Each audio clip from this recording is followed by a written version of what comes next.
आज भारत का किसान जान चुका है कि हमें बेच दिया गया है, तो आज वो अपने आप को बचाने के लिए यहाँ पे खड़ा हुआ है। उत्तर प्रदेश में जिस प्रकार से आदित्यनाथ योगी ने उत्तर प्रदेश में पहरा लगा दिया है, नागरिकों को निकलने से रोका जा रहा है। आज उत्तर प्रदेश का नागरिक याद रख ले, मैं भी उत्तर प्रदेश से ही हूँ दोस्तों।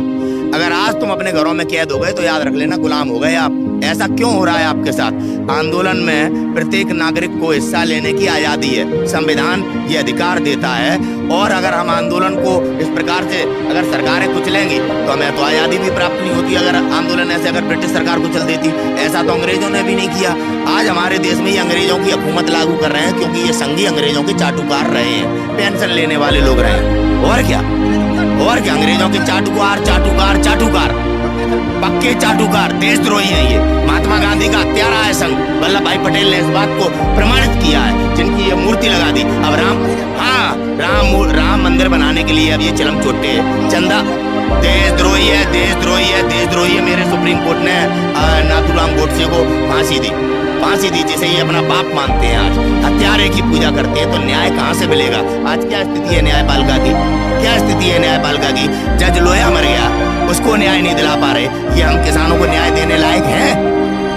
जब चीफ जस्टिस बोबड़े जी बने हैं तब से न्यायपालिका का स्तर इतना नीचे आ गया है कि स्वयं वकील, स्वयं रिटायर्ड मजिस्ट्रेट आज न्यायपालिका को बचाने के लिए चीफ जस्टिस बोबड़े के खिलाफ बोल रहे हैं। ये आलोचना नहीं है, हमारी न्यायपालिका पवित्र है। न्यायपालिका में पूरे देश का विश्वास है। उस विश्वास को कहीं ना कहीं चीफ जस्टिस बोबड़े ने इस प्रकार से ऐसी स्थिति में ला दिया है कि देश का नागरिक आज तरह तरह से टिप्पणी कर रहा है। अरे डर काहे लगेगा? ये हम उस देश के नागरिक हैं। जब महात्मा गांधी उन तानाशाहों के सामने आंख में आंख डाल के बात किया करते थे, जो ब्रिटिश हुकूमत हुआ करती थी, हम उस देश के नागरिक हैं, हम कोई गुलाम थोड़ी हैं या हम किसी से डरने वाले हैं। हम तुम्हें एक बात स्थिति बता दें, बदनामी से डर लगे, बदमाशी से नहीं।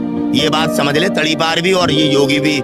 जिस प्रकार से आज उत्तर प्रदेश की जनता को मुकदमे लगा के रोका जा रहा है आंदोलन में आने से, अगर आज उत्तर प्रदेश का नागरिक नहीं जागा तो याद रखना तुम्हारे बच्चे गुलामी में आ जाएंगे, न्याय नहीं मिलेगा। और न्याय नहीं मिलेगा तो अत्याचार बढ़ेगा तो तुम्हारी बेटियां सुरक्षित नहीं रहेंगी और तुम अपनी बेटियों की रक्षा नहीं कर पाओगे। ये माताएं भी समझ लें और मेरे उत्तर प्रदेश के भाई भी समझ लें। याद रख लेना, आजादी पर हमला कर रहा है ये भगवा पहने हुए तुम्हारा योगी, जो आंदोलन में आने से आपको रोक रहा है और आपके ऊपर मुकदमे लगा रहा है। आंदोलन में आने का प्रत्येक नागरिक का अधिकार है, सुप्रीम कोर्ट ने भी इस बात को कहा है। और आज उत्तर प्रदेश का नागरिक क्यों डर रहा है? ऐसे लोग जिन्होंने हिंदुत्व की बात की, जिन्होंने राम मंदिर की बात की, राम मंदिर के नाम पे देश को गुमराह करते हैं। मंदिर के लिए चंदा करके देश के नागरिकों को आज भ्रमित किया जा रहा है। जब आप वल्लभ भाई पटेल की मूर्ति बना सकते हैं, कितना करोड़ रुपया खर्च किया गया राम मंदिर बनाने के नाम पे, चंदा बटोरी कर रहे हैं आप।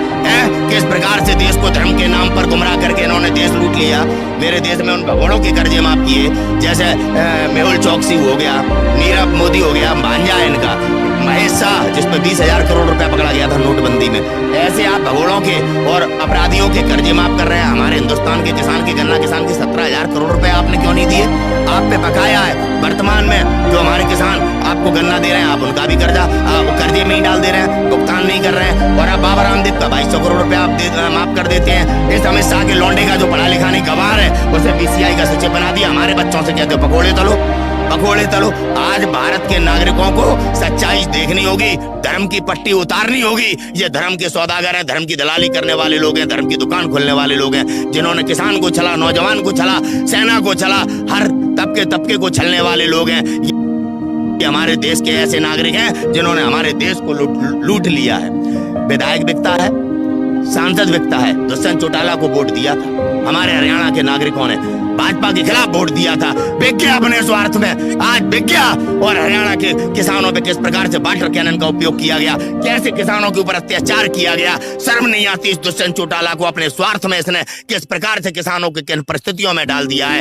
ऐसे चौटाला याद रखें, आगे कोई किसान का ऐसा झूठा नेता नहीं है जो इन सत्ताखोरियों के साथ बैठ के आज किसानों को इन परिस्थितियों में ला दिया कि किसान आज बेचारा अपना घर द्वार छोड़ के पड़ा। हमारी माताएं बहनें भी आने पे आज मजबूर हो गई हैं। जिम्मेदार हैं ऐसे सत्ता में बैठे लोग जिन्हें हमने मतदान दिया था। याद रखना, आपके माध्यम से बता देना चाहता हूँ, नस्ल में, पीढ़ी में अगर कोई तुम्हारी जात का, अगर तुम्हारे सांसदों और विधायकों, तुम्हारे घर का अगर कोई विधायक बन जाए, सांसद बन जाए, तो बात कर लेना। अगर इस देश का नागरिक जिंदा है तो, स्वार्थी नहीं है तो, देश बेच दिया, हमें भी बेच दिया, हमें भी बेच दिया इस सरकार ने, जो कहती थी हिंदुत्व को खतरा है। अरे हिंदुत्व को खतरा नहीं, हमारा भारत बेच दिया, आज हमारी आजादी को खतरा है। वास्तविकता को देखने की जरूरत है। हाँ, ये मिट्टी, मैं कसम है इस मिट्टी की, देश नहीं बिकने दूंगा, कसम है इस मिट्टी की, देश नहीं झुकने दूंगा। मेरे पुलवामा में सेना के ऊपर हमला हुआ, तक कोई जवाब दे नहीं इन गद्दारों को। किसने कराया, कौन है जिम्मेदार, किसकी सरकार में हुआ हमला? विपक्ष के नाम पे आप देश को गुमराह मत करो। 65 साल विपक्ष में रहे हो, नमक हराम हो, और तुम्हें किस प्रकार से सम्मान मिला? तुम्हारे तमाम नेताओं को विपक्ष में रह के हमारे यहाँ मंत्री बनाया गया। आज तुम विपक्ष को देश का गद्दार कहते हो, जिनने देश बचाया, और तुमने हमारा देश बेच दिया। तुम हिंदुत्व के नाम पे अपने आप को हिंदू सम्राट समझते हो। आज देश के नागरिक को अपनी आंख खोलनी होगी। हम जब गुलाम बने थे तब मान सिंह ने गद्दारी करी थी, पृथ्वीराज चौहान के साथ दगा जयचंद ने किया था, याद रखना इस बात को। महारानी लक्ष्मीबाई के साथ दगा यहाँ के राजपूतों ने किया था, मध्य प्रदेश के। अब वो गलती ना हो, आजादी बड़ी कुर्बानियों से मिली है। आज हमारे देश की सत्ता पे संगी बैठे हैं, संगी बैठे हैं, और ये वो गद्दार हैं जिन्होंने महात्मा गांधी के, हाँ पक्का, ये वो गद्दार हैं जिन्होंने महात्मा गांधी के आंदोलनों को कुचलने का प्रयास किया। लेकिन ये नाकाम तब भी रहे और नाकाम आज भी होंगे। हम किसान हैं, एक कदम पीछे नहीं हटेंगे। नरेंद्र दामोदर दास मोदी, तुम्हारी हिंदुत्व की नौटंकी खत्म, तुम्हारे धर्म की अंधकार की पट्टी खत्म। अब ये देश तुम्हें जवाब देगा, ये देश तुम्हें जवाब देगा। 26 जनवरी की क्या तैयारी है? 26 जनवरी की हमारी पूरी तैयारी है। हमारे नेता हैं, हमारे राष्ट्रीय प्रवक्ता हैं राकेश टिकैत जी, जिस प्रकार का डिसीजन वो लेंगे उनका डिसीजन सर्वोपरि होगा। राकेश टिकैत जी ने ऐलान कर दिया है कि ट्रैक्टर की रैली होगी तो होगी, मतलब होगी। बार बार जैसे जाया जाता है सड़कों से, सड़कों से जवान हमारे ही हैं। किसी नेता का लोंडा अगर वो सेना में, हमें बताओ, ये जो सेना में लोग हैं हमारे ही भाई हैं, हमारे ही बेटे हैं, हमारे ही पिता हैं। मैं भी उदयपाल सिंह सेंगर का बेटा हूँ। 1971 की लड़ाई लड़ी है, मेरे बाप ने चेक कर ले। राजनाथ रक्षा मंत्री है, राम भगवान सिंह सेंगर मेरा चाचा है। कारगिल की लड़ाई लड़ी है, जा चेक कर ले कागज, और अपनी औकात बता। किसान का बेटा होके तू आज किसानों पे जुल्म कर रहा है, और राजनाथ यहाँ नहीं चमका। आज मान सिंह की तरह ये सत्ता में बैठे राजपूत हमारा अपमान कर रहे हैं, हम राजपूतों का अपमान कर रहे हैं। आज सिख समुदाय, जाट समुदाय, तमाम जाति के लोग आज एक मत होके हमारे साथ अपने हक की लड़ाई को लड़ रहे हैं। केवल वो राजपूत है जो सत्ता में बैठे हैं, वो हमारे आंदोलन को कुचलने का प्रयास कर रहे हैं। कृषि मंत्री नरेंद्र सिंह तोमर, याद रखना, ये आखिरी बार तुम मंत्री बने हो। तुम्हारे परिवार से कोई आगे आने वाली नस्ल में पार्षद नहीं बन पाएगा अगर जमीर जाग गया होगा हिंदुस्तान के नागरिक का, जमीर जाग गया होगा हिंदुस्तान के नागरिक का। राजनाथ सिंह ने कुछ नहीं कहा, लेकिन वो तो बोले कानून अच्छा है, कानून अच्छा है, कानून अच्छा। क्या है ये? पहली बार जब बिका था, जब अडवाणी प्रधानमंत्री बनने वाला था, इसने जिसको ला दिया जो आज सत्ता में पीएम बना बैठा है। राजनाथ बिका था, तब अडवाणी प्रधानमंत्री नहीं बन पाया, पहली बार तब बिका था। और अब आज किसानों को गुमराह कर रहा है। किसानों को क्या किया राजनाथ ने? पुलवामा में हमला हुआ, हमारे 40 बेटे शहीद हुए। राजनाथ की जवाबदेही क्या है? कहां से आया आरडीएक्स? कहां से आया आरडीएक्स? कब तक मेरा देश ऐसे अत्याचारी और बलात्कारी सांसद, विधायक और तड़ीपार जैसे गृह मंत्री की बातों में आकर अपने बेटों का बलिदान देता रहेगा? कब तक?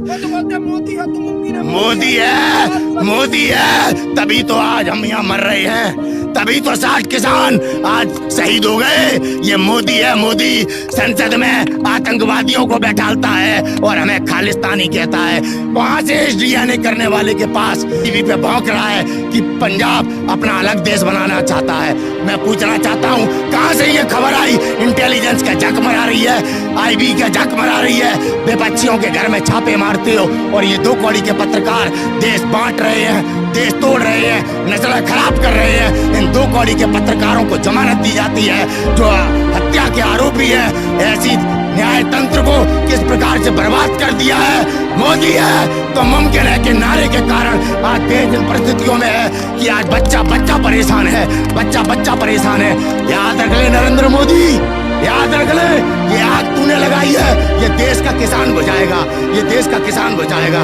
भारत माता